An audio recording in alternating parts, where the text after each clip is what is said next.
Silicon Valley, at least the most modern version of Silicon Valley, has this obsession with graphs and has this obsession with numbers and metrics. I mean, you saw me in the previous answer. I'm talking about D5, B7. What's a D5, B7? Mhm. And it is an incredibly effective way to achieve certain outcomes to focus on numbers because it's very quantitative, it's objective. You can see the graph go up or go down or stay flat depending on what you want. But what we found is that optimizing for metrics leaves a lot on the table and it misses a lot. And so what we do at the browser companies, we talk about optimizing feelings. How does the software, how do we want to make someone feel on the other end of our software? Do we want to make them feel joy? Do we want to make them feel fast? Do we want to make them feel organized? Do we want to make them feel focused? What is the feeling we are trying to evoke in whatever we're doing on a specific project or a specific feature or a specific piece of storytelling content? And I can imagine what's going through the heads of your listeners right now, which is Mhm. probably a number of things, but among others, that sounds really damn romantic. It's like, okay, Mhm. you're optimizing for feelings.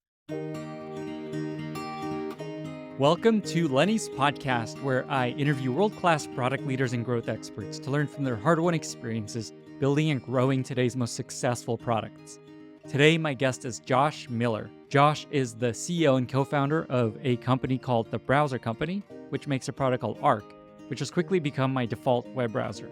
I fell in love with this product as soon as I started using it and wanted to get a glimpse into how Josh and his team approach the craft of product. There's this kind of cohort of companies like the Browser Company, Linear, Cron, a few others that are just laser focused on building the best possible user experience almost above all else. And I wanted to spend some time exploring this trend with Josh. We cover how he thinks about prioritization, team building, storytelling, company values, metrics, shipping, building in public, so much more. Josh is such an earnest, genuine, and humble human, and it was such a pleasure getting to learn from him. And just to be clear, I'm not an investor in the browser company, and I barely knew anything about the company before I chatted with Josh, so I'm just a fan.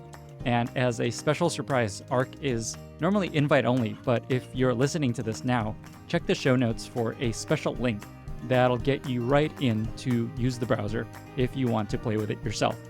With that, I bring you Josh Miller after a short word from our select sponsors. This episode is brought to you by Writer. How much hype have you been hearing about generative AI? So much. But how do you take it from a shiny toy to an actual business tool that helps you do your actual job? Writer is an enterprise-grade generative AI platform built specifically for the needs of businesses and already widely deployed at world-class brands like Uber, Spotify, HubSpot, and UiPath. With Writer, you can break through content bottlenecks across your organization, from marketing web pages to sales emails to in-product messages, to creating high-quality on-brand content at scale. And unlike other AI applications, Writer's training happens securely on your data and your style and brand guidelines that you provide specific to your organization. The result is that you get consistent content in your brand voice at scale. Get AI that your people will love. For a limited time, listeners to Lenny's podcast can get 20% off if they go to writer.com/Lenny. That's writer.com/Lenny. This episode is brought to you by Dovetail, the customer insights platform for teams that gets you from data to insights fast, no matter the method. There's so much customer data to get through, from user interviews to NPS, sales calls, usability tests, support tickets, app reviews. It's a lot.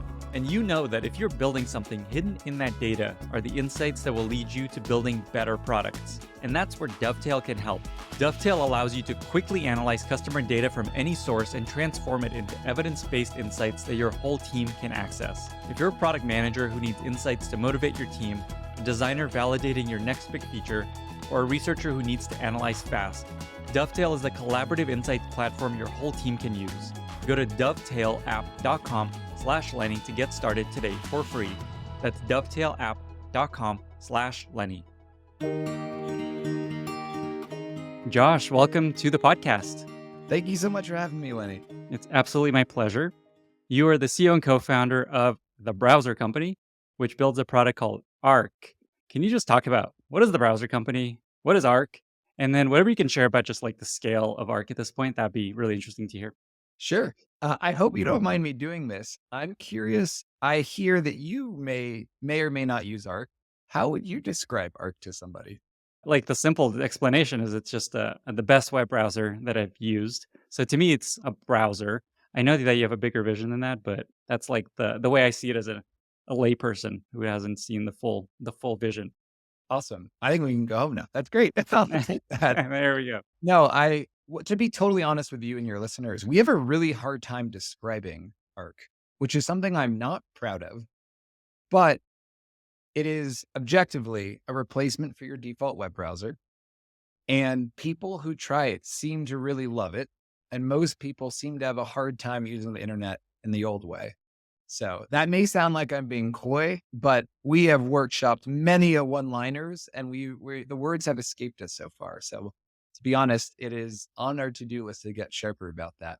And then in terms of our scale, I'll give us since we have a lot of product managers listening, I'll give you the PM answer to that question, which is we really focus on one key metric as it relates to tracking our growth or how we are doing.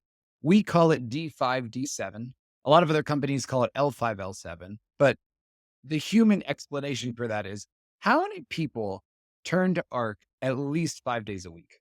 That is all we obsess over from a metrics perspective, because for us, it captures retention, engagement, and growth in a single metric. You can't game it, right? So from a retention perspective, it's not just opening it accidentally once a week. You need to open a tab on a day in order to count as an active for a day. But so it tracks retention. It tracks engagement because 5 days a week is no joke. There are very few apps or pieces of software you actively use 5 days a week. And then obviously it tracks growth because if we track the count. So that is what we track. And then we also don't obsess over absolute numbers because if we're successful, if you zoom out and out and out, any point in time will be inconsequential and small. So what we really look is growth rate week over week. So, relative to last week, what is our growth rate?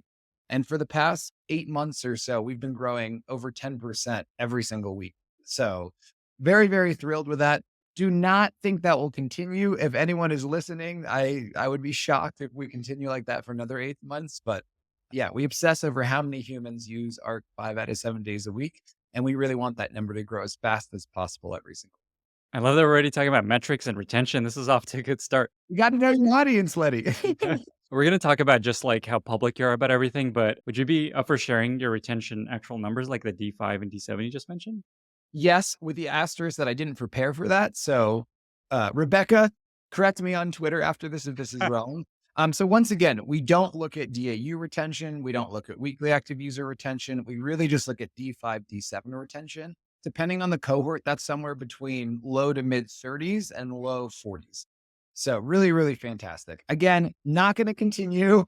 If there is anyone on this call that is going to check this in a year, it will be lower, I'm sure. But so far, we're really thrilled with it. And most importantly, in the same way we don't look at absolute growth number, we don't look at retention in this moment. We look at is it improving cohort by cohort. And so what I think I'm most proud of is that if you go back a year, by all means, our retention curve, we were really proud of it. And I think one of the best in our category of software. But what I'm really proud of is 12 months later, we've been inching it up and up and up, despite getting further away from the earliest, most passionate adopters. So our retention curve going up and up a little bit, which is really Alright, nice. if you haven't shared that, that'd be cool to share on Twitter someday. I'm a Well, retained you know user. what? I'm going to wait and you can share this clip. We'll share this clip. Okay, okay, I love it. We're just ready. We got the marketing strategy coming Yeah, together. So I told you this ahead of the chat, but the reason I wanted to have you on this podcast, even though, as folks may know, and as I've told you, I try to actually avoid founders and CEOs in this podcast to give other folks a platform who aren't often invited on podcasts. But the reason I wanted to have you on is I just feel like Arc is a remarkable product. It blew me away the first time I used it. I don't know if you saw, I tweeted like as soon as I signed up, like I had to share like how awesome it was. I was of like, wow. course. And I thought it made my day. Okay. Okay, great. And also, as an outside observer, it just feels like you're building a remarkable culture and team that's really unique. And so I just want to selfishly learn from how you think about product and team building and all the things that go into it. So, yeah, Thanks for saying that, Lenny. What a cool way to kick off an interview. absolutely. First question I have along those lines is you mentioned at some point that your product building philosophy is kind of a reaction to the traditional Silicon Valley way of building product. I'm curious to hear what led you down that road. Like, why did you feel like you had to react to it? And then how would you just describe your product building philosophy at the browser company? I'll share this caveat once and never again in this interview, but I want anyone listening to know I'm someone who doesn't believe there is a single right way to do things. So, what I'm sharing today is truly just what we have found works for us in this moment for what we are doing. But I remember when I was earlier in my career, I'd listen to podcasts like this and take it as dogma because there were these people that had done it and I respected what they had built. So, if any of this sounds like better than now, it's not intended to. This is just what we found works for us and what we care about. No, okay. So early in my career, started a company also with Hirsch, my current co-founder and CTO. And we were fortunate enough to have that company acquired or acquired by Facebook and spent a number of years working at Facebook. And remarkable organization, one of probably the best executing I've ever seen at that period of time. And by the way, I'd never been a PM before, so I'm not complimenting myself. I was just learning for the first time. But what struck me at Facebook and call it 2014, and I've seen through to this day, is Silicon Valley, at least the most modern version of Silicon Valley, has this obsession with graphs and has this obsession with numbers and metrics. I mean, you saw me in the previous answer. I'm talking about D5, B7. What's a D5, B7? And it is an incredibly effective way to achieve certain outcomes to focus on numbers because it's very quantitative, it's objective. You can see the graph go up or go down or stay flat depending on what you want. But what we found is that optimizing for metrics leaves a lot on the table and it misses a lot. And so what we do at the browser companies, we talk about optimizing feelings. How do we want to make someone feel on the other end of our software? Do we want to make them feel joy? Do we want to make them feel fast? Do we want to make them feel organized? Do we want to make them feel focused? What is the feeling we are trying to evoke in whatever we're doing on a specific project or a specific feature or a specific piece of storytelling content? And I can imagine what's going through the heads of your listeners right now, which is Mhm. probably a number of things, but among others, that sounds really damn romantic. It's like, okay, Mhm. you're optimizing for feelings. But if you allow me, I would posit that actually this modern way of optimizing for numbers and graphs, especially for what we all do every day, which is make things and put in the world, is what's fairly odd. Because if you just to yourself daydream about what are your favorite products or product companies and brands, while it may sound cliche, for me, Nike. Nike was one of the first companies that at a very deep level resonated with me as a child. Disney, same thing. Apple, before I was a professional in an industry, these were the brands and the products that they made that really made me love something that was ostensibly a commercial product I could buy. What do you think Walt Disney was optimizing for when he was crafting Disneyland? What do you think Phil Knight was thinking about when he made that first version of the Nike running shoe? What do you think Steve Jobs was imagining and daydreaming about when thinking about the iPhone or the Macintosh? By all means, numbers are a fantastic way to be honest with yourself about whether or not you are achieving what you aim to do. But at the moment of creation, at the stage as product people wondering what should we do and why and how, we think it's much more important for us to think about the human, the person at the other end, and how we really want to make them feel. I think one example of that, one tangible example of that is when I was at Facebook, I joined in the midst of Snapchat's ascendancy. And Mm. there was a lot of feelings about how are we doing? Should we be worried? And the way that we would have that conversation would be how many times per week do people share on Facebook? Do they post something? We even had an acronym, OBPS. It's like seared into my memory. Oh, but what is OBPS and how is it trending over time? Well, I think we should have been asking, and what we at least would ask at the browser company in our way of product development is, do we think people feel closer to their friends and family or something of that nature? I think that's what Snapchat got so right. They weren't obsessing about something like how many people put an image into the composer and hit the plus button and the number of times per week means success. They were thinking about something much more human and essential. And so that is what we paired to the browser companies. Don't optimize for metrics, don't optimize for graphs. use that as a way to keep you honest and use it as a tool in your toolkit. But fundamentally, none of us are here for that. We're there to make people feel something. As you pointed out, I think a lot of people are listening are like, I love that. I wish I could do that. I want to optimize for feelings, but then I got to drive the business forward. I got goals to hit. I want to keep people accountable. I'm curious how you operationalize this approach. Just like, how do you actually implement this idea? Like, I imagine you still have goals and metrics and you guys, you talked about retention and things like that. Yeah, obviously it's difficult to do that in the abstract for another company, and it may not work for every company and every product. But, for example, one of the reasons we found this to be so effective so far is if you pick the right feeling, it typically tracks pretty closely with the Hmm. metric you care about. So, for example, we don't have a growth team and we have no semblance of growth projects. However, in many of the new features that we put out into the world, we want people to feel surprise or joy or an emotion like that. Guess what? When people feel that way, they go, "Oh my god, what was that?" And they start telling their Mhm. friends and family about it, and they start dropping a screenshot in Slack, etcetera. So, there's one example on the consumer side. I've never built kind of traditional enterprise software selling to CIOs, etcetera, but I can imagine maybe a someone in the IT department of a large enterprise, wants to feel smart or wants to feel ahead of the curve or wants to feel secure and ease at what they're doing. I think sometimes we just forget that whoever your buyer is or whatever your kind of business objective is, at the end of the day, we're a bunch of people in a bunch of rooms at the other side of these screens and just thinking about that person. It could be a buyer, it could be a customer. But I think the truth is the answer to the question, Lenny, is when I was earlier in my career, I was searching for the answers or the way to do things, the right, the wrong, the binary. I think anyone that's been doing this or anything for a while learns that it's all nuanced. It's a spectrum. It depends. Sometimes it works, sometimes it doesn't. So I think the true answer, Lenny, is just like optimizing for metrics so purely is deeply flawed, in my opinion.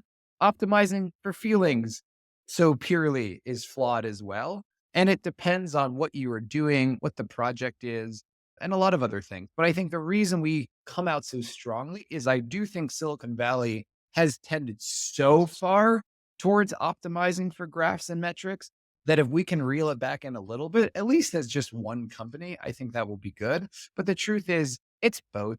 We need to use all the tools we can get. But I think hopefully that's one way that people can operationalize. I'm curious, just like to poke out a little bit, how you actually implement that. So maybe as an example, you recently launched this like peak feature where you mouse over, I think, a link and it opens up in a little browser that doesn't last.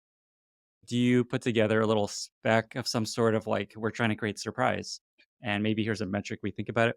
Like, what's kind of the actual day to day operational approach to like a new feature in terms of feelings versus metrics? Yeah, the truth is, I don't think we've operationalized it as formally as we should one day, and we'll probably need Mm, to one day. The lucky thing is we are a very tight, small group of individuals that have now worked together for a lot for a long time. So it's not so formal as there's a PRD at the top of it. We list out the emotions. It's much more, with that project, get Ben in a room and whoever else is working on it and say, all right, so here's what we're trying to do for people. Here's the problem we're trying to solve or the way we fit in their day. And in that moment, people we should feel very light and airy. So for the peak feature one he's referencing, the use cases, you're on Hacker News and you want to probably in pretty quick succession, check out a 5 to 7 URLs. And you're not mhm. really sure which one you're going to spend time on, but you're going to open a bunch of stuff really quickly.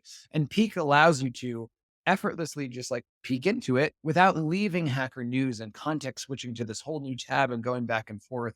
So in that scenario, the conversation was, how do we make it feel really airy and effortless to just whoop, pop it up, pop it back down, lightness, airiness, speed, agility. So again, it's not that we have what is the number one feeling and the number two feeling. It is much Mm. more conversational at this stage, but I am actually really excited. Hopefully we get the privilege one day to have such a large team that we have to figure out a way to do it.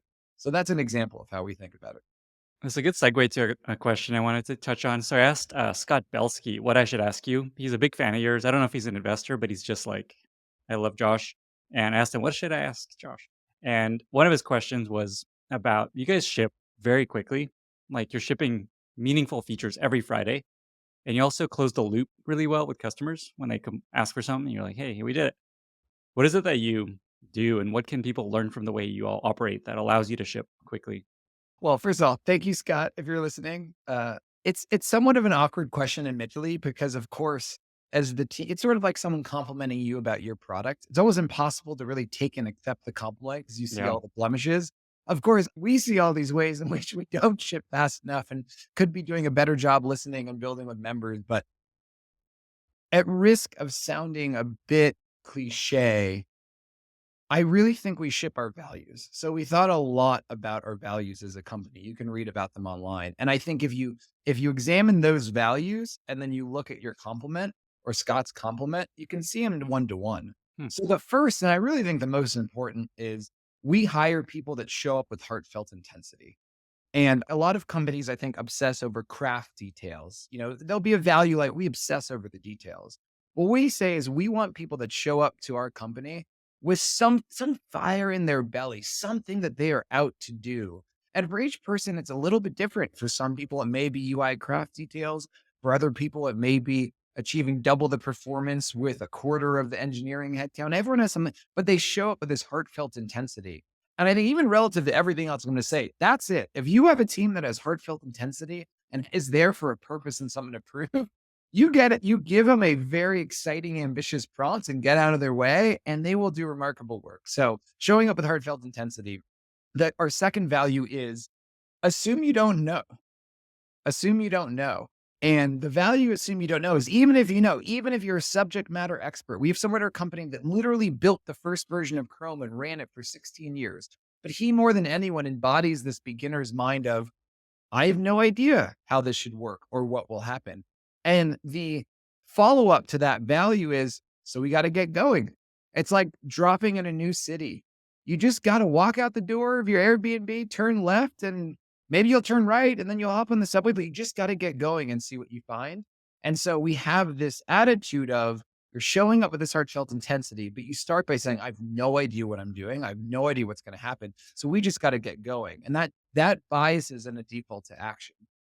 We have another value of start by asking what could be, which is pushing ourselves to be as aspirationally ambitious as possible. So the peak feature that you mentioned, we just didn't want to solve the problem of context switching. We wanted to almost blur the line between native and web software and make it feel like a sheet of paper, and really pushing ourselves to be as ambitious as we can be, which is the consequence of blowing back around and more deeply motivating the people working on it. So, I mean, I could keep going. We have a value. You're on the hook for the team about a collective, you're doing it for the crew when you got to swarm when you got to swarm, and we have a value of make them feel something. But I think what it all adds up to is a team that has a lot of heart, has a lot of intrinsic motivation, and it's the first day of my career. I wonder what's going to happen attitude. And I think all of those things add up to a culture, which is let's get something out there. Let's see what happens. How did you come up with these values? Like, what was the process to come up with company values? Because I know a lot of companies are like, we should come up with these. How do you do that? The secret is I hate corporate values. I've never resonated with them. And we're fortunate enough to have a lot of really spectacular experienced leaders in our corner. And I got hammered for the first year, 2 years on Josh, where are your values? How can your team operate without values? And I always experience them on the other end as almost like corporate propaganda. These like cliche fortune cookie, Panda Express, like you should care about the detail. It didn't resonate with me. And the thing that clicked was maybe a year and a half, 2 years into working, I just kept hearing the same things from the team. And, I would do things like a year into someone joining, how's it going? What's going well? What's not? And I realized that there are some traits that define our team extremely organically and naturally. No one told people what our values were. Again, because I was this naive, ignorant, 31-year-old being like, values are a corporate late stage capitalism creation. And I'm just very, very hard headed. And it was really special 2 years in hearing from the team why they love the browser company, why they think we're doing so, just the passion there.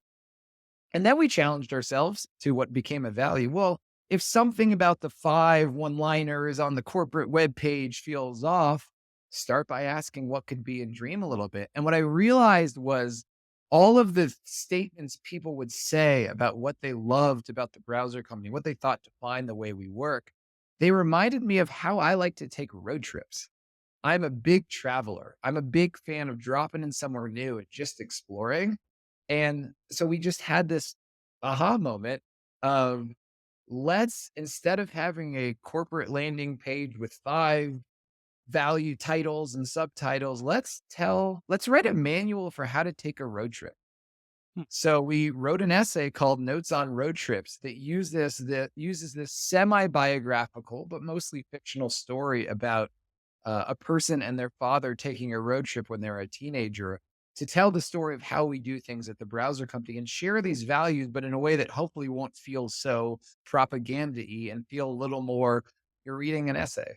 So I say that again, not to say there's anything wrong with traditional values. I'm actually sure I'm going to get an earful for a lot of people that coach me and give me advice that I sounded too indignant on this podcast, but I'm pretty proud of that story because it was a great example of assuming you don't know. We were sure that corporate values were not for us, and then very organically, without trying, it turned out, wait, they run through this company in a pretty profound way. We should put some words around it because it's happening, whether or not we like it or say it is or not.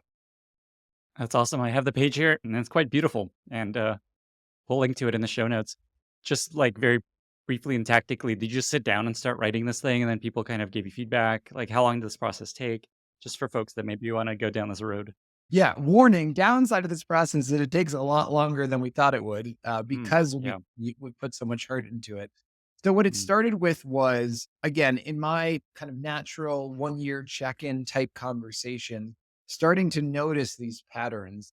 And then we actually very, comprehensively were like, "Okay, let's sit down and interview everyone at the browser company, one but no survey, one by one, talking to people, asking them questions." And then we pulled out those words. And so actually what's really cool about these values, if my memory serves me, I believe every single one, with the exception of maybe a word or two, was something that someone on our team said. So we mm. interviewed the entire team, and then these are meant to be a mirror. The putting it in road trip essay form, that took a long time. That was a lot of that. Yeah, I don't recommend the way that we did that, but How long is long? probably Sure. 3 months. Oh, that does not sound that long. Okay. No Yeah, big deal. maybe this goes back to Scott's comment that maybe our bar to how quickly we should ship stuff, including values, No, is that's higher. I normal. don't know, but yeah, it Yeah. felt like a long time. And I this was not just me. Just for anyone listening, this was not CEO in a corner writing a missive. This was a team effort. There's a woman, Abby, on our team that did so much work on this project. The words themselves came from our team, so it has my Awesome. name, I think, somewhere on that webpage, but by no means was this me writing this essay in a corner with the fireplace on or anything like that. Okay, awesome. That was really helpful. As you also saw, I asked on Twitter what to ask you, and I got a ton of questions. People have a lot of questions for how y'all do stuff. The most common question turned out was from Shahed Khan, who had the most likes of all the questions that people asked you, and it was around hiring. That basically you've been able to convince some of the most amazing people in the world to join the browser company. Like you just mentioned, you hired like the guy that built Chrome basically to work on Arc now. What is it that you do that convinces amazing people to join? Because everyone wants to learn from you and copy you and do that themselves. Thank you for that question and for all the legs. I will admit this is also a fairly awkward one to ask. I actually just came from an interview with a candidate, and they asked me a fairly similar question. And I said, you know what? You should go ask the people that work here, not me. I don't know why they ultimately joined. But what I will tell you is the intentionality, which is another secret, sharing a lot of secrets. This one will probably get me in trouble. I Great. don't care about web browsers. I've never cared about web browsers. I never wanted to build a web browser. If you had told me a decade ago that I'd be working on a desktop first web browser at 32, I'd say, what in my career went horribly wrong? The origin story of this company was Hirsch, who I met when I was 20. We started a company together, lots of mistakes, a lot of successes, a lot of growing pains and figuring out who we are. And a decade later, we were still friends. We went to each other's weddings. We'd worked in all these different industries and different stage companies. And we just realized, you know what? There are a lot of ideas that get us really excited. There are a lot of shapes and sizes, but as we, we're kind of nostalgic for looking back on the decade prior, it was groups of people and moments in time with those people that were our best memories. And so what Hirsch and I decided long before the company started was we want to build a company, but we want to build a company where we feel like we can hire whoever we want. And I don't mean whoever we want in terms of who would dare say no, but we want to work on something where the greatest minds in our industry and adjacent would want to work on that prompt in a hypothetical sense. And then build an organization, build a team where we can work in the way that after a decade of trying on a bunch of hats and ways of doing things and metrics this and that, we could do what was right for us. And so where we went to with a new web browser, let alone a web browser is a new form of computing, which is our true aspiration to build an internet computer. Can look up the internet computer YouTube video on our browser company YouTube page. But our ambition is even higher than a web browser. The intention of that is we just want to go hire our favorite people that we know and don't know and build a team that will never get bored working with this crew because of how incredible they are and how humble they are. And so when you think about it like that, I, as the CEO, as notionally the head of product, I view our product as our team. And I know a lot of companies say that. I actually think they probably all meet it. I don't think anyone's being disingenuous, but we really meet it. It is the genesis of this company. It is not a new web browser. It is let's build the dream team, our dream team, and let's build a way of working that is really fun for us and really speaks to our values. And let's go find people that resonate with that. And that trickles down to everything we do, whether it's our policy about this or the way we do that. I'll give you one example. Our goal of interviews is to convince people not to join the browser company. We don't if I have an interview with someone, I don't pitch them. I say, "What do you want to ask me? Anything you want." I'll be super honest. Most people shouldn't want to work here. Um, so I think it all starts with us viewing our product as the company, as the team, not Arc itself. And then I think, being self-aware, that's how I think. That's how we think. But, again, playing back things that I've heard, we have been fortunate. We've hired a lot of really remarkable people, especially on paper and especially all around. I'll just give a couple examples to Yeah. to share one thing that I've heard. A few recent hires, we hired someone named Darren, who, as I mentioned, he co-created the first prototype of Chrome and then ran it for 16 years. I think, hundreds, if not thousands of people reported him. He joined the browser company as an IC. We just hired a woman named Tara. She was on the original Paper by 53 team, one of my most inspiring products at the beginning of my career. Most recently, she was actually, I believe, senior SVP of product at Vimeo and a senior director of engineering. She joined our engineering team as an IC. We just hired someone named Peter Vidani. When I was 20 building consumer social software, he was like the coolest, most impressive person. He was the first designer at Tumblr, ran the design team at Tumblr for 7 years, and the most recently was SVP of design at Slack, joined the team as an IC designer. And though that sounds like I'm bragging, the thing that was really interesting and perplexing to us was these are people that have made a lot of money, that have had really fancy titles, that have worked on transformative projects. Why are they joining this team? And I think something that people show up to the browser company with is, in addition to heartfelt intensity, this aspiration that their work at the browser company will come to define their careers. And that's coming from people that have done really remarkable things by all accounts.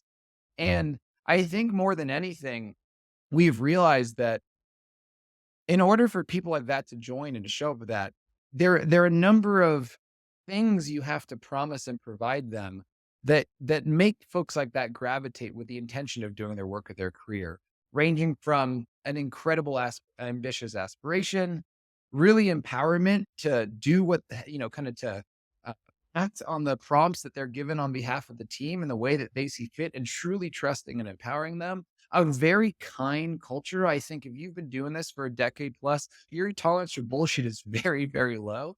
And so by Mm. no means do I think we're perfect. I don't think everyone shows up the browser companies saying, if I'm not on the equivalent of the early iPhone team, I'm going to be bummed. But I think generally speaking, Hirsch and I and everyone that was on the early team showed up with this aspiration of making the browser company the product. And I think that's carried forward to this tumbleweed of people saying, wait, that's where I'm going to finally do the equivalent of building the iPhone. And we all know we probably won't, but there is that, I want to give it one more shot. I want to give it one, I want to go for it. And that trickle, that just tumbleweeds, I think, to some point. That tumbleweed is, I think, a big part of it is like once you get amazing people, more amazing people want to join. So I think that's very much helpful. Something else this resonates a lot with is just like the mission of a company is such a powerful tool for pulling people in, the best people. I've seen that a lot with founders. Like if they have a meaningful mission, it's so much easier to hire versus not. And clearly, you're really good at sharing that vision and mission. And then you also have a really interesting mission and vision. I think there's also like you're just a charismatic founder, and that helps a lot too. And you're a great storyteller. Well, the other thing I want to add, Lenny, is again, putting myself in a listener.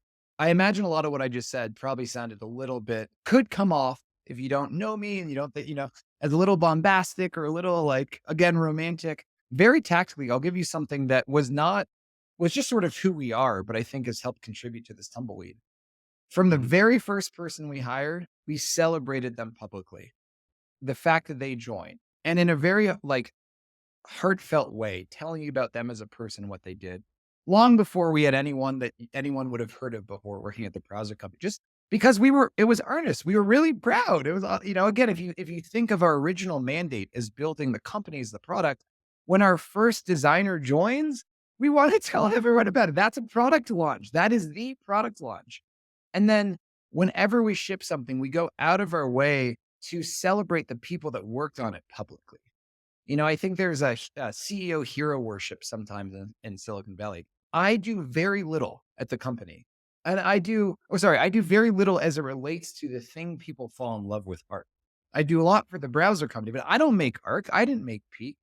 And again, that's just who we are, which is Alexandra. She kills it. Look at how cool this is because it's earnest and it's honest to who we are. And then I think it creates this reinforcing cycle of you're someone that's done something incredible, which is I'm going to be celebrated.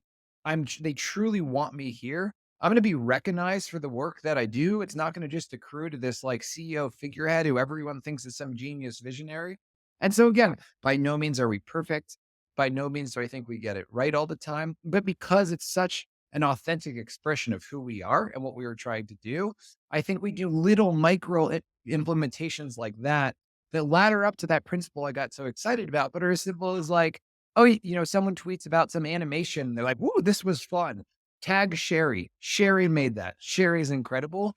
And you don't see that much in Silicon Valley. You see corporate blog posts and the CEOs more than anyone else. That's probably why you don't have CEOs on the podcast.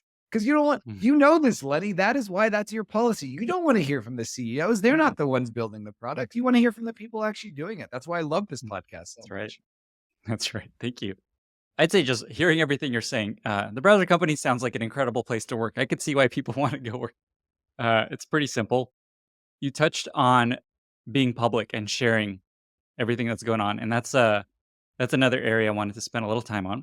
You guys are very transparent about what's going on inside the company. You bring cameras into the board meetings. I watched like a half hour meeting you had with your head of design talking about a project that's behind schedule and you're trying to like figure out how do we get this out the door. You just like share like actual things you all are doing within the company publicly. And I'm curious, just why did you start doing that? What have you seen as a good or bad that has come from that? Is there anything you've shared that maybe you regret? Like, oh, maybe we shouldn't put that out there. What's been your experience with that? Why don't I start with the regret? My It's not yet a regret, but the thing that I wonder, because this is very much, I may have hopefully spoken with a lot of earnest passion to some of the questions before. This is one that I would really characterize as a prototype. We really have a Hmm. prototype driven culture. And this is one that I'd put high on the list of maybe we'll regret this later. And specifically, what I hope is that I'm uncomfortable putting myself too central in our story.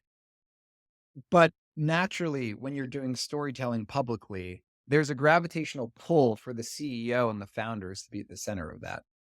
And so sometimes even this morning, we had our best performing YouTube video ever. The first one that really kind of broke out of people that already follow us. What was And that it's one? one where I'm reacting. It's like a reaction video in classic YouTube form to MKBHD, Oh yeah. uh, talking about our product for the first time. And I honestly watched it right before this again, and I was like, "The fuck am I what are we doing? Why, like, am I trying to become a YouTube?" So, to be totally honest, I don't regret anything yet, but I wonder if we could take this too far. So if anything, if anyone's listening, if you see us starting to take this too far, especially as it relates to me, we want to hear about it because that's keeping me up. But I do think the intentions are pure and earnest, which are I and we. Another thing that defines people that have joined the browser company, in addition to wanting to do the work that defines their careers, is I would characterize it as a little bit of hopelessness, maybe feeling jaded, questioning this industry that they've worked on or products that they've worked on and wanting to rediscover. But at the end of the day, we are a group of idealists, of optimists, wanting to rediscover what we fell in love with when we were kids, whether it's the part of our craft or the potential of technology, the internet and software. And as part of that, I would view Arc and the browser company as an experiment in can do it. Better is possible. And as we were thinking about better as possible, rediscovering what we love and believe in deep down and trying to express it in the world, one of it related to trust. I remember when I was a teenager using the internet for the first time and early on to college, just the hopefulness of what was possible and the belief that these people building these tools, they were like heroes to me. Not just the leaders, but the teams, the companies, the brands, and somewhere along the way, I'm not blaming a single company. I'm not even saying that anyone did anything wrong, but culturally, I was a sociology major. Culturally, we have lost trust in tech companies and in tech brands. And so building in public, showing you our meetings, uncomfortably so, is an act in if we were them, why should they trust us? Why should anyone trust us? We have your most sensitive personal data. We have your most sensitive professional data. Why should you trust us if we've had our trust broken again and again? And I think our hypothesis in this prototype, in this experiment, is we can have the best privacy policy in the world. But at the end of the day, again, it's just people behind the screen. And so even if I think about I haven't done interviews like this because I worry that if you don't know me, I'd come off the wrong way. A lot of people tend to. I've noticed a lot of friends in my life that I know them behind the scenes, but the way that people perceive them publicly who don't know them, they interpret it the other way because there's not that trust. And so our bet is that if you get to know us, Nash, Adina, me, Hirsch, and you really feel like you get to know us as person and all of our imperfections. We're average looking, we're average to all of that stuff. Then when you see that we're asking for a permission, you might trust it is because we want to make you feel a certain way that's better. And if not, I'll say someone tweeted something yesterday, who apparently we didn't earn the trust yet, and they haven't gotten to know us. And their interpretation of what we were doing was the worst possible interpretation you could. And at first, honestly, I felt a bit of anger. Like, who is this person on a Thursday just saying we're doing X and Y? And then I realized, you know what? I'd have the same feeling because of the experiences I've had with technology in the past, 5 to 10 years. And so the intention with the building and public experiments are radical trust building, not radical transparency. We can't share everything, but radical trust building. You get to know us as humans. And I worry that we'll regret that and that it could potentially turn into, oh, they're trying to be internet celebrities that, have they're so important they should share everything because, thank you them for gracing us with their opinions. It's not the intention. And it feels worth taking that risk. But that's the intentionality behind it. That is a really interesting insight. It makes a lot of sense for a browser to find that so important to build that trust. I haven't done podcast interviews. I haven't done this. I really like you. I really like the feeling of your conversations, the intentions behind them, the warmth. Even your intro music is a friendly jig. And so, I mean, it's a great example where I think it's one of the most wonderful things about the podcasting medium is I've had you in my ear for a year and the people on your show, and you feel a sense of trust in you and your intentions here. And your intentions both in this interview in terms of what you're trying to do for listeners, and to some extent, your show and the warmth that you bring to it and the perception I have as you as a human being. We've never met. I don't even think we've maybe DM'd briefly, maybe 5 messages exchanged, but I feel like I Yep. know you, and that makes me trust you. And so in many ways, this podcast at a meta level is an inspiration for it. I feel the same way in reverse. You made this point about being worried about being like too front and center for your company. I have the same exact feeling, even though my newsletter is called Lenny's newsletter. Like I only named it that because that was the default recommendation when I was signing up for Substack.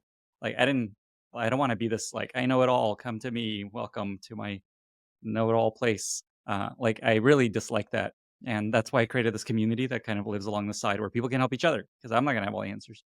And so I've kinda had to lean into that, like, all right, people, they want, like, one they want a person to, like, help them understand what's going on, like, learn about and I in your videos, you do a great job highlighting other people, like, I was watching your board meeting video and it's like, "Here's all the team members coming along, here they come, what you how you doing?"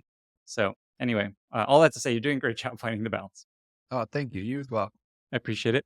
You talked about storytelling, and you mentioned that you have, like, a whole bunch of odd teams at the browser company. One of them is a storytelling team, and that actually explains, I think, how you're so good at making these really amazing videos. Because making great videos is hard.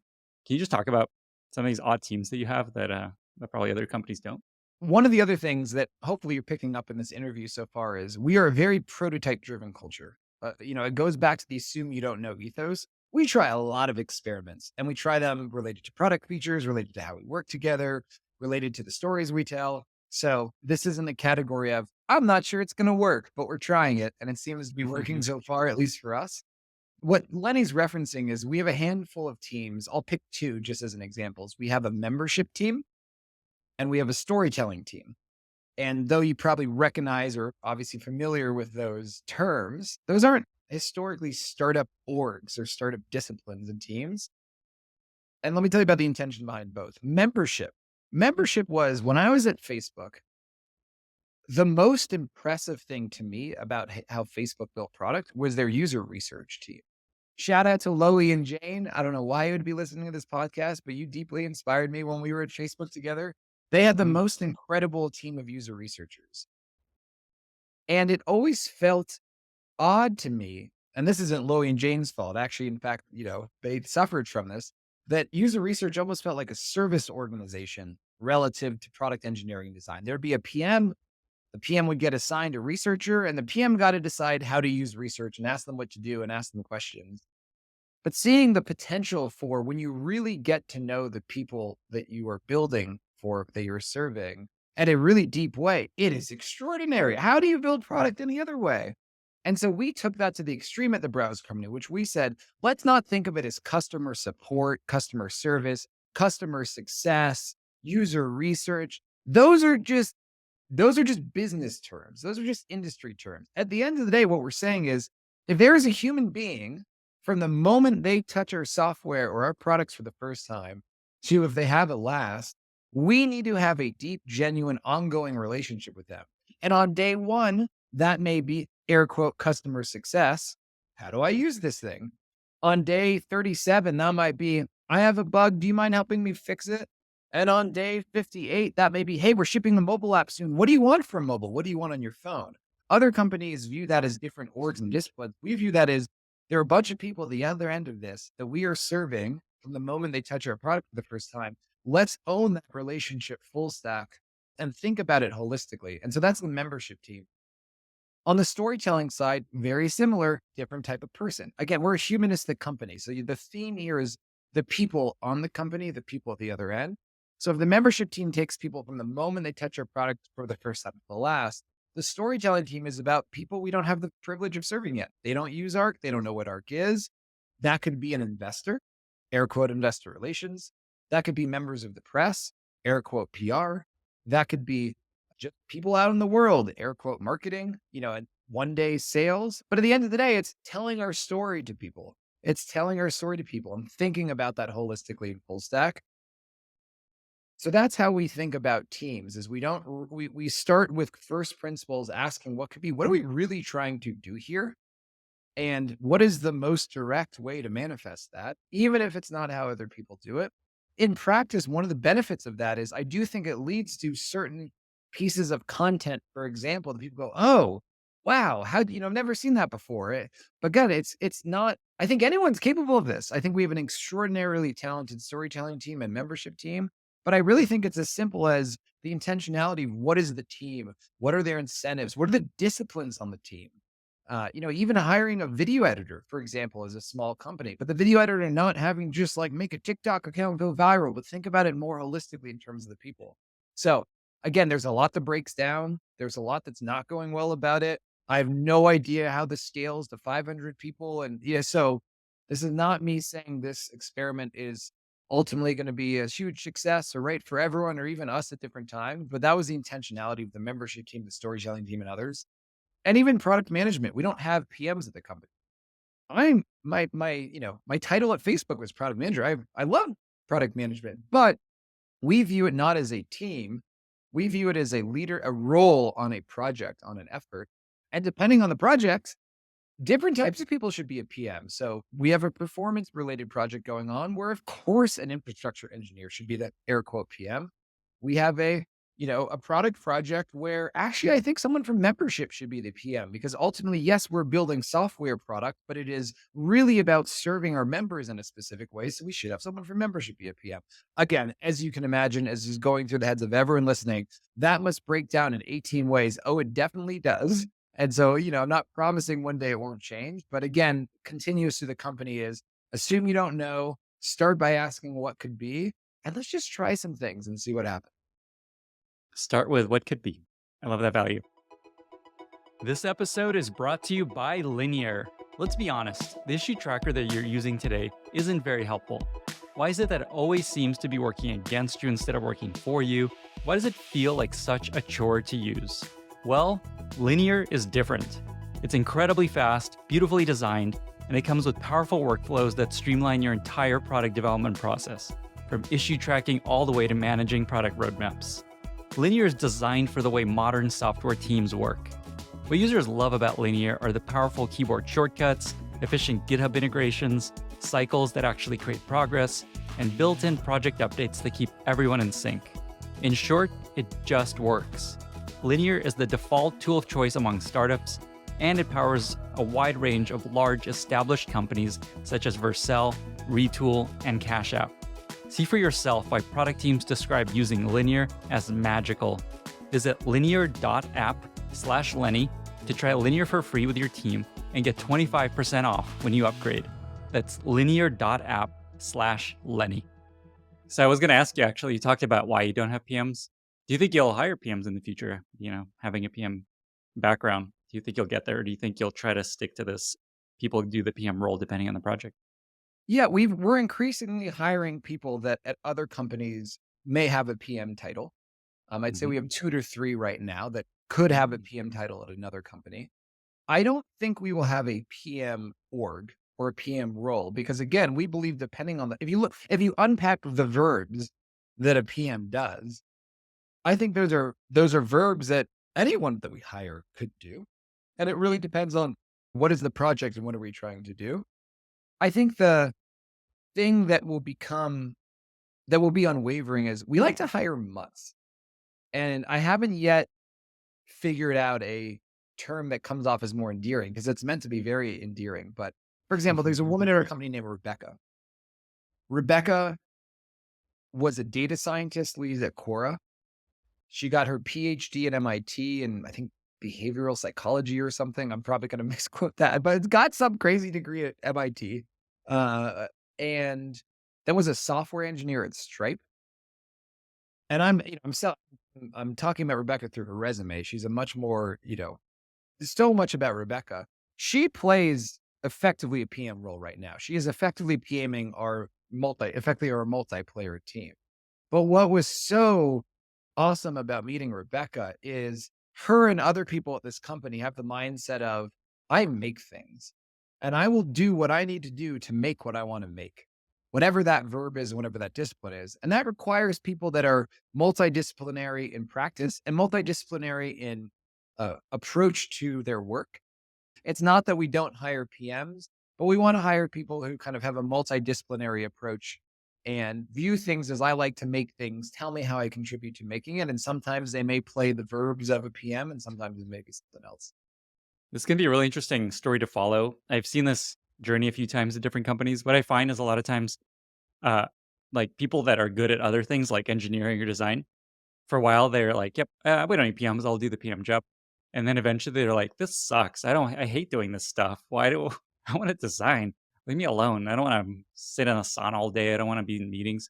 So eventually, turns out they're like, "Okay, let's find someone to do this thing that loves it." And so that's one thing that happens. The other thing I find is like, I'm sure you've seen this. A lot of people are weary of PMs. They come in and they're like, "Here's what we're doing," and they're just out of process complexity. What I find is those are just bad PMs. Like if you have an awesome PM, everything just gets better. Everyone's happier, things move faster. So I think companies often get to that stage. And then also there's just like career development stuff. Eventually as you scale, it's like, what is my career path? And I'm like, all right, well, we got to go one road or another. It's hard to stay this kind of hybrid role. But I super respect the first principles approach of like, let's just And for what's worth, Lenny, I think you're almost definitely right. I think it will almost definitely happen with us. And again, this goes back to the assume you don't know. The assume you don't know is try a prototype and then assume it's not going to work. So Mhm. even in my own experience, I remember getting to know Evan from Snapchat just a little enough to know how he talked about PMs at Snap. And it was, we're never going to hire PMs at Snap. Yeah. Everyone's a designer. And, I have no relationship with them anymore, but you can look. There are a lot of PMs at Snapchat. So I know from my own experience with people that I respect from a product perspective that were indignant they would never hire PMs. Their organizations now have PMs. And that's probably for a really good reason. I would say also on our team, if any of our designers are listening, they'll tell you these whatever you wanna call it, these verbs are taking up a lot of my time, and I do not have as much time to think and dream and design and do user research. And so we're already feeling a breaking at our company. I think the intentionality, whatever comes next, whether it's we hire a PA, whatever it is leaders of the project should be picked for the project, not because they're in a certain org at our company. And if we ever hire people to do the PM role, we want them to think of themselves as people who make things and have lots of different disciplines and tools in their toolkit, not just the PM discipline. And of course, even that could be wrong. And maybe in a year, we cave it. I got it totally wrong. We got it totally wrong. So we'll see. But I would Yeah. also bet that of all the things I shared on this podcast so far, this is probably the one I'll come crawling back to your podcast in a couple of years, being, Lenny, you were right. It all blew up. Mhm. But it's a fun experiment. And Snap is a good example. Stripe's another where they waited a long time to hire their first PMs. And I think it's because their designers or engineers were just like incredibly good at that element. And it was also like very design forward or very eng forward. So they didn't need as much PM skill If initially. I had to predict, I would predict that if we found that we were missing this discipline as a team, I think we would evolve Rebecca's team, which is technically the data team, and do something closer to a technical PM or data plus TBD. Again, it's all live, but the thought has even crossed our minds recently that we may be wrong. And what org might we create if we need folks that have more of a background of a degree like this? I'm excited for the video of this discussion that might happen. It's also interesting your PM that you mentioned, Rebecca, is very data oriented. And then the initial discussion we had around, focus on feelings and that sort of thing. So that's cool that you have this really interesting balance of people that are very data focused and then this like, okay, but let's not obsess with that. Like, what are the feelings we're trying to create?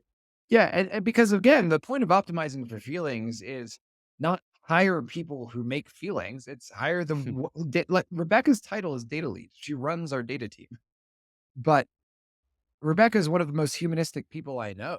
You meet her and you feel the warmth that you feel when you talk to you, and you ask her what she does outside of work. And so, it's not that data doesn't have a role. Actually, I'd say for better or worse, data is part of our practice. It's more about like, what's that top level intentionality? What are we trying to do here?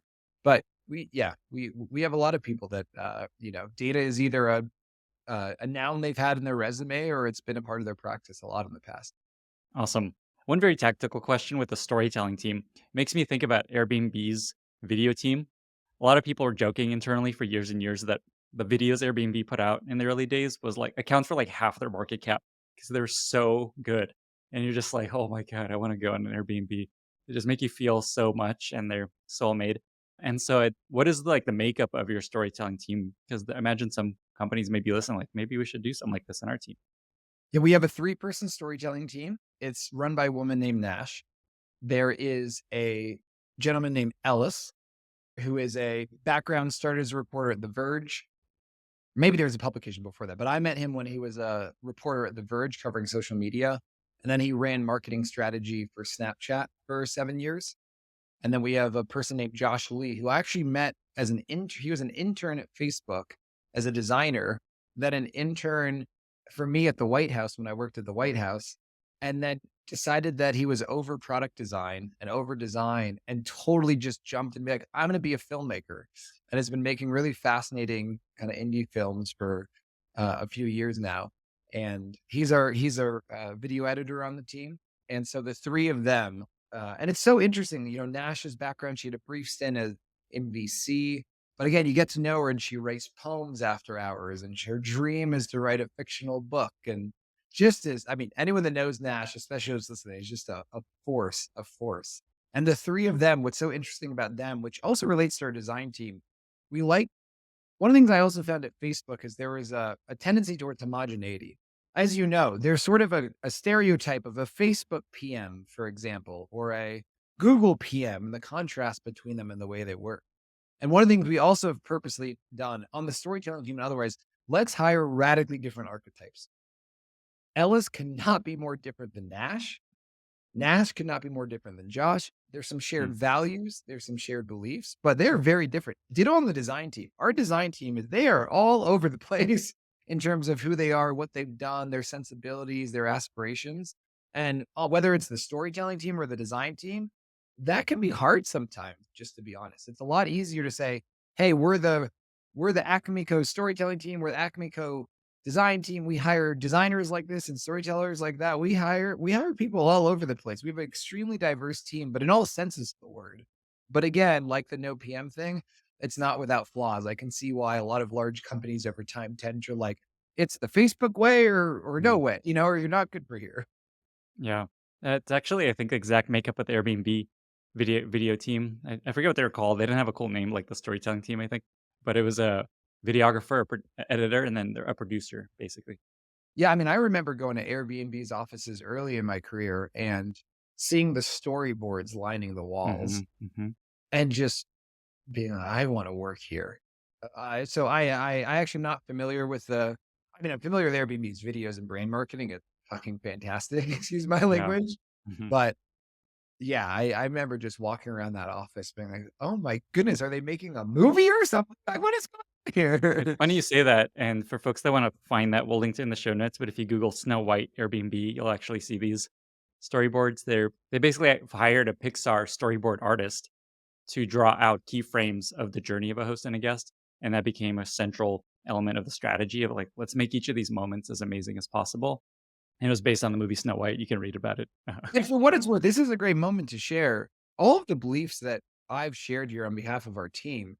These aren't things that we just originally came up with. They're moments like when I went to Airbnb's office early in my career Mm. and saw these Snow White storyboards lining the walls, like that had an impact on me. Even the idea that you would think in terms of that moment, you can actually see the lineage to, well, how do you want that person to feel when they open that door for the first time? So I think it's just a great moment to shout out that this is we've accumulated a lot of doses of inspiration like that day at Airbnb that trickled down to us talking about optimizing for feelings, but that didn't come in a vacuum. That is not that's our expression of what we've seen in the industry. But this is building on the backs of so many people and companies that we've been fortunate to see. And now the trickling is happening from your lessons and experience and your unique approach. I hope there's a documentary that I highly recommend called General Magic, and it's Hmm. one of the best pieces of media I've seen related to technology industry, and it's really interesting. I think there are two types of people to just be very. There are people that watch that and view it as, wow, what a missed opportunity, or almost like a sad story. And I view it as if only we could be so lucky to assemble Mm. that type of that a group of people like that. And the thing about that documentary, for anyone that hasn't listened to it, is essentially it was the iPhone before the iPhone with the most legendary group of technologists working there. And it totally failed, completely failed by all traditional business definitions. But what stuck with me from the document is how proud and nostalgic and passionate those individuals were and reminiscing about their time there, and then what they all went on to create. And the fact that even today on this podcast, I'm sitting here talking about general magic.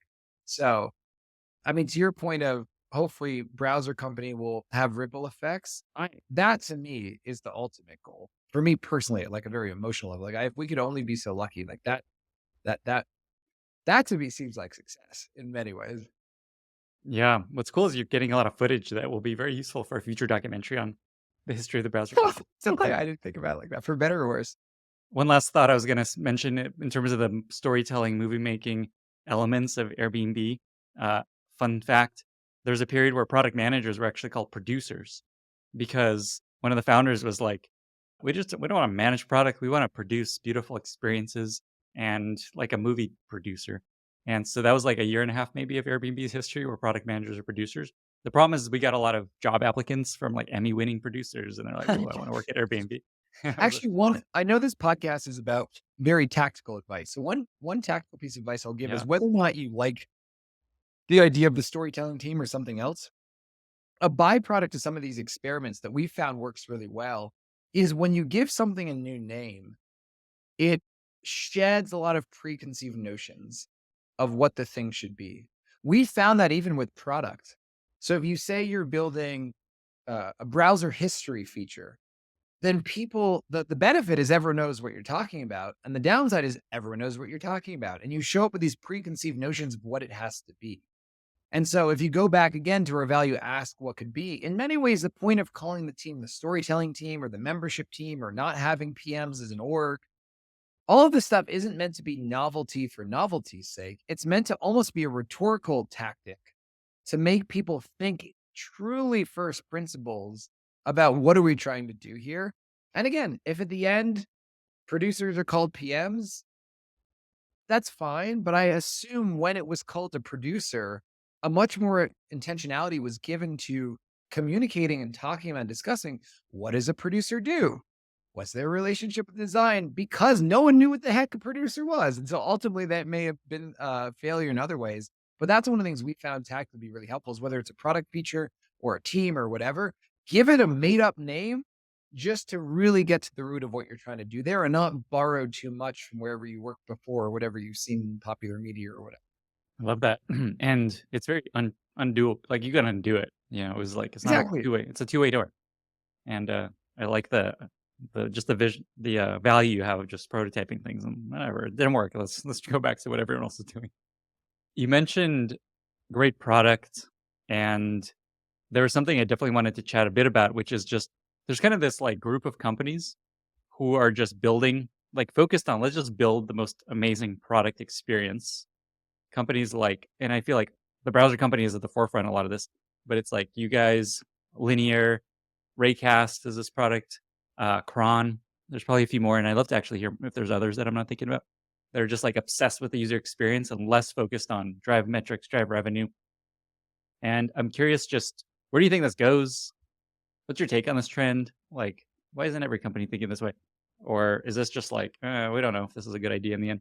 So, what's your take on this? Just like group of this cohort of just like we're just going to build the best possible product and hope it all works out. Yeah.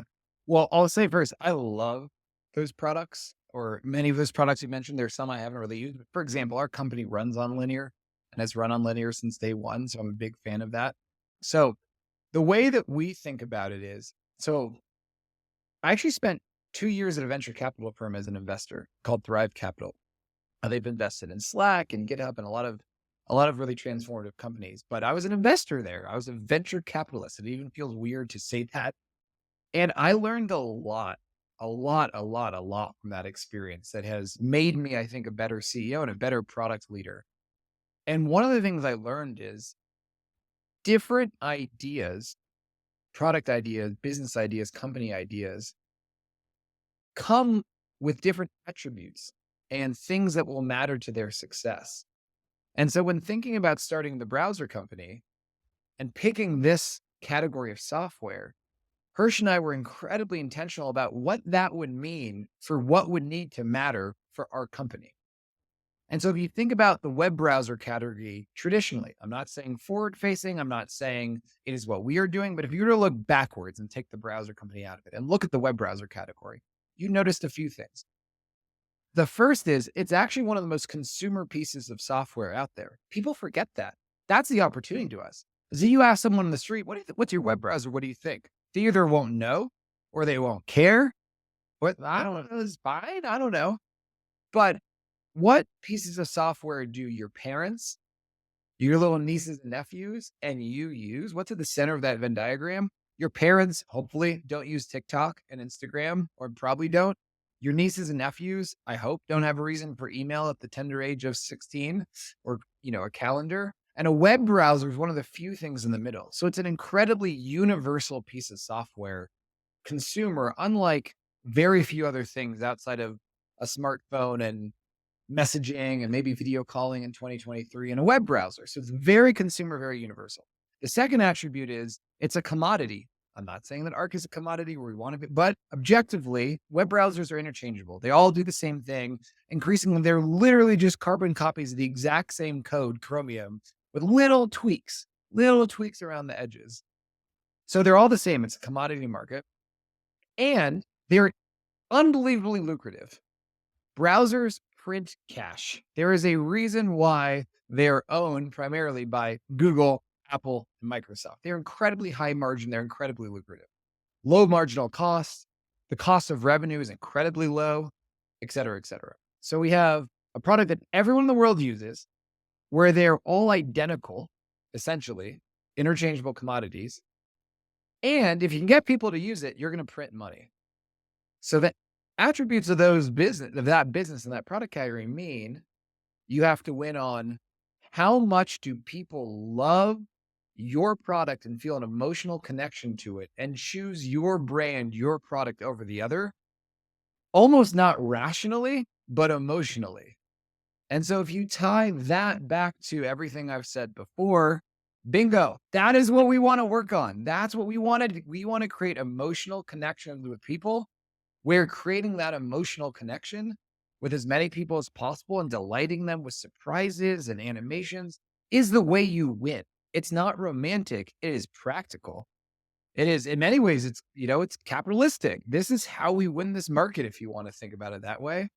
So the reason I hesitate to answer your question directly is I don't think that applies to every category of software. And to be totally honest, I don't know enough about the ticketing space or the calendaring space or the whatever other space to know honestly off the cuff if like that approach is good for those industries. As a human being at the other end, I'm really grateful that they picked some reason to do it, whether or not it is part of their business strategy or not. It's a really wonderful trend as a human at the other end that cares about feelings. But I would say we actually think about it not as we're focusing on the user experience over revenue or growth. We, in fact, picked a category of software. We're focusing on brand and user experience is how you get growth and revenue. And because we knew that this is who we are, and if we were building cybersecurity software that you sell to government agencies, they are not going to give a shit about rounded edges or what color the button is or how surprised you feel with every member update. So we didn't build cybersecurity software to sell to the government. So I hope that more people build things at the craft bar of something like Linear, but that's how we think about it is less of a this versus that and more could we pick something to work on where that's how you win. I think that's a really powerful insight that for consumer software, especially, and for commoditized consumer software, especially, experience is a differentiator. You need some reason to give people, or you need to give people a reason to even try it and then end up sticking with it when there's awesome alternatives. And so, just like an obsession with the experience is a really smart strategy. Like, if you get that right, people will use it and continue to use it, and you win.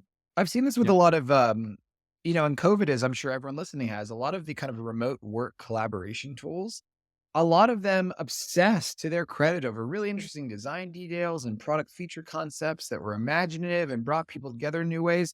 And then the latency of the video, the audio was horrible because they relied on some third party API that was significantly worse than Zoom. And so that's a great example where in that market, that category of software, you better nail latency. I think a great example of this, one of my favorite products these days for the past years is Tupl. It's ostensibly a pair programming tool that just lives in your menu bar, but I use it. I'm not pair programming with anyone. It is the fastest way to talk to someone at your company, and they have an unbelievably simple user experience. The designer, based in Lyon, France, is incredible. It's a beautifully designed product, and it is the best audio quality I have ever experienced in a communication tool, better than Zoom. So that exact same product with all their craft details, sand, latency, not gonna do it. But also, Tupl wouldn't have beat a lot of the other competitors for me if it wasn't unbelievably beautiful and easy and simple to use as well. So again, I think it's like, what are the attributes you need to win, and picking a market that the ones that you wanna excel at and work on are key to that. And also how much better you need to be. Like, if there's like a 20% better than Chrome product, people are just going, that's fine. I don't need to learn something new and everyone's using something else. I'm just gonna have all these problems. So you got to be significantly better. And that's a high bar for consumer products. Final question I wanted to touch on. You talked about kind of the big vision for Arc and the browser company, and you mentioned this idea of the internet computer. And this is another question Scott Belsky suggested. By the way, Scott is the CPO of Adobe and just like awesome product thinker person. And he just wanted to make sure that we touched on this because I think there's a big idea here that maybe people don't realize. So if you could just give us, a brief overview of what is just like the actual vision and plan for the browser company Arc long term as a final question. Yeah, so we call it the browser company of New York almost as a misdirection because, as you know from the intro, we view Arc as a replacement for your default web browser, but we're hoping it will be much more. And so to kind of start at the highest level and bring it down to reality, one of the things that I've done many times in my career already is underestimate pretty foundational changes in how we use technology. I've appreciated them, but I underestimated them. A great example is mobile. I think me and Hirsch's first company would have been much more successful if we really appreciated the tidal way that was mobile.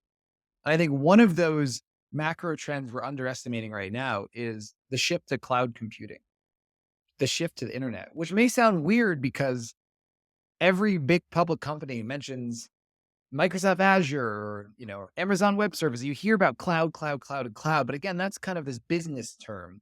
What I mean by the shift to cloud computing is everything in our technology, in our computing lives is moving to the internet. It has been moving, but it's going to move even more.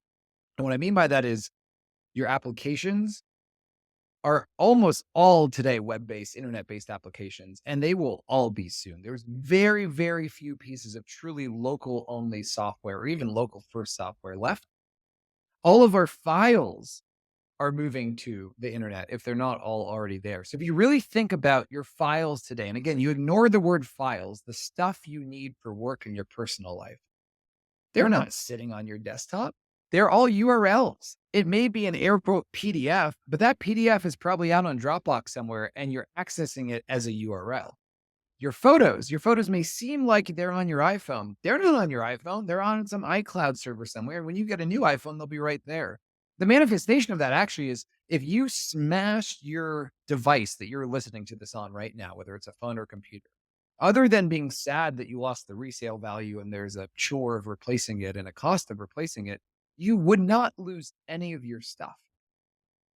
So there is, imagine in 5 years, our entire computing lives are not on our devices, on our computers, on our phones. They're out there somewhere. They're out in the internet. They're out in the cloud. Which begs the question. I remember when I was 10 and I got my first computer, it was a see-through iMac. And I wonder, my son is 2. When he's 10, what will his computer be? And I mean computer not in the technical, again, going back to words and the words that we use. I don't mean computer in the literal sense of my MacBook Air, but computer in the human sense of what you need from your computer, your stuff, your applications and tools, that people. Where is that going to be? Where is his computer going to be? I think I think it's obvious at this point that we're going to have air quote computers everywhere. We already do.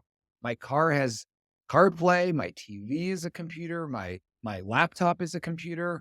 I think that's going to be even more true in 5 years, where hardware is commoditizing, and it will commoditize even more. They're becoming empty shells that don't have anything on it. They are just vessels. They are just interfaces to viewing our real computer, which is out there on the internet somewhere.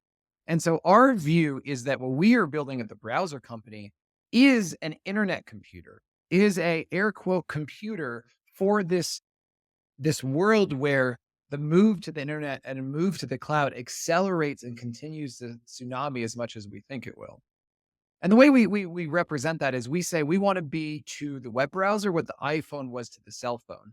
Yes, the iPhone replaced your cell phone, but it really was something much more. And so we want Arc to be the iPhone for the internet, and that yes, it replaces your default your default browser, but whether or not we call it an internet computer or something else, it really is that interface, this new type of computer. If you play that one step forward, then what we're building today is we're building our equivalent of multi-touch gestures and the first party notes app. But on any computer or computing device, the developer platform itself is much more interesting and lucrative and uh, world changing than the first party computer itself. And so we have no doubt that in the next decade, if we're successful, if we still exist, Arc as a development platform is going to be much more central to what we're doing, building on top of these internet computers, ours and others, than anything else. So to bring that down from reality, if you think about it, the internet, the web is really the best development platform out there in many ways. It is accessible on every single device. It doesn't matter who makes it or the shape and size. It is free to access for individuals. You don't need money to access it. It's free for developers. You don't have to pay a license to use it. You don't have to, there's no 30% tax on what you make.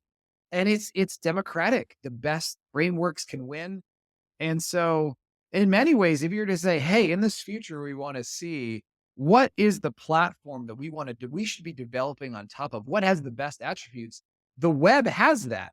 And that's why you're seeing today. Why do you think Figma is in the web browser? Why do you think Figma's blog post was meet us in the web browser? Because as the development platform, developers, you cross platform in one click, there's no tax. Everyone should want to and wants to make for the web. The challenge, though, is there's an experience gap. Native software feels better to people for whatever Hmm. reason. Yeah. And the problem is the people that control our interfaces to this development platform that is the web, that is the internet, have incentives to keep it from being as good as local software, Mm. from truly native, immersive software. Apple, they don't want you making web apps or applications for the web. They want you making them for the Mac and the iPhone so they can tax you when you do it through the App Store. And also, surprisingly, Google doesn't want you making stuff more native and immersive for the air quote web because they want it to be indexed by their search engine. So there's a reason that the Chrome extension platform is one of the most underutilized opportunities. They view it as a loss leader. They built Chrome extensions just so they could, have parity with Firefox. They don't want you making extensions because you have some immersive extension experience. That's not something that you can index in Google, and that's taking away from doing searches. And so I think we look at this and say everything is heading to the internet, which means we need interfaces to the internet that are truly more robust than a browser, that are more of a computer. And if we do that, then the most interesting opportunity on top of that is actually the things that other people were built on top of this development platform. And if you look at this development platform, which exists today, the World Wide Web, the open internet, what is missing is an interface and a set of capabilities and APIs that make web based experiences as immersive and rich and powerful as native experiences, which require the interface to the internet to provide those. And our interfaces to the internet today, other web browser companies, they have perverse business model incentives as big public companies that have lost the soul of the founders, that they don't wanna do that. They don't wanna do that. So, I doesn't mean we're gonna do it, and in fact, one of them may win, and I actually think that this is something we're not talking about internet computer. We're not trying to sell anyone in our vision. We feel fully confident there are gonna be many types of internet computers, and Arc may or may not be one of them, but we feel very confident that that is the future, and the development platform on top of the web and the internet in these new interfaces will be the most exciting opportunity. My next question was going to be, how do you make money with a browser, which people get for free really well. And now it makes a lot more sense where y'all are going. And so, with that, we have reached our very exciting lightning round. I've got 6 questions for you. Are you ready? Ready. Okay. So, ready. Uh, what are 2 or 3 books that you recommend most to other people? Harold and the Purple Crayon. Seeing is forgetting the name of the thing one sees, which is a book about Robert Orwell. And that's my number one PM book. So if you're asking from the perspective of the disciplines of people listening. That book is absolutely fantastic. And then God Save Texas by Lawrence Wright, who's one of my favorite authors. So if you're interested in road trips, politics, food, culture. So 3 very different types of books. What's a favorite recent movie or TV show? The first TV show episode I've cried from in recent memories, episode 3 of The Last of Us. I thought I was watching like a zombie violence thing and I just was sitting there bawling. So that one. And then I've been rewatching all of the Adam Curtis documentaries on YouTube. I'm a huge Adam Curtis fan. Hmm. I have not heard of Adam Curtis. I will have to go check that out. Hypernormalization is my favorite. And I would view his work as less non-fictional documentaries and more video art. There's been a meme of everyone saying White Lotus is the show to watch, and I feel like it's about to transition to Last of Us. And so we will see how that goes. Did I get it first? Was I the first guest to say I it? think you might be, actually. I forget, but I Okay. think you All might be. right. Well, I'll say episode 3 specifically. Yeah, Episode 3. Absolutely. People love that one. But every episode is awesome. Next question. Favorite interview question you like to ask people when you're interviewing them? What would you like to ask me? That seems like a non-answer, but my interviews it's as a great. company are all ask me anything, and I find what people ask and how they follow up is as revealing about who they are and what they care about than anything I could ask them. What is it that you look for in an answer that tells you, okay, this is a good candidate? Authenticity, probably more than anything else. Do they really believe what they're saying? Awesome. What are some SaaS products that your company uses and loves other than, I don't know if you consider Arc SaaS, but probably not. So yeah. I want to plug Tupl. I think I'm going to put everything on Tupl Oh, wow. relative to, we run on Notion. We love Notion. We love Linear, but I'd say the closet hit that I just cannot believe is not 100 times larger company is Tupl. It is ostensibly a pair programming tool, but don't go in with that mindset. Go in with I need to talk to a colleague right now or a couple colleagues right now and to do some work together. And it is absolutely fantastic. I love it. I love these products I've never heard of that are super cool. We will link to that. Next question. What's something relatively minor you've changed in how you build product that has had a significant impact in your team's ability to ship and execute? This past January, a couple months ago, we have started removing me from a lot of the product development process, which seems to be really helping.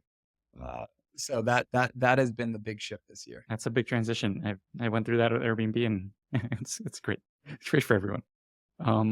Final question: best pro tip for using Arc that people maybe not be aware of?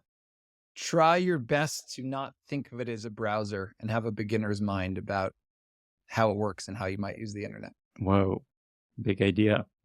Yeah, big takeaway from this conversation. We got to get much better describing what the heck we built and why it's good for you. So I'm not proud of my first or last answer, but it is what it is.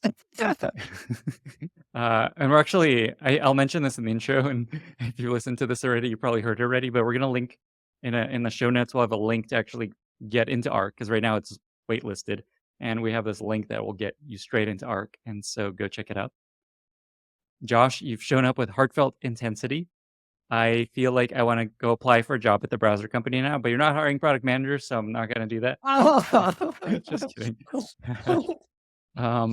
Thank you so much for being here, for being so genuine and insightful and warm. And thank you. Thank you so much, Lenny. I really enjoyed this. Thank you so much for listening. If you found this valuable, you can subscribe to the show on Apple Podcasts, Spotify, or your favorite podcast app. Also, please consider giving us a rating or leaving a review, as that really helps other listeners find the podcast. You can find all past episodes or learn more about the show at lennyspodcast.com. See you in the next episode.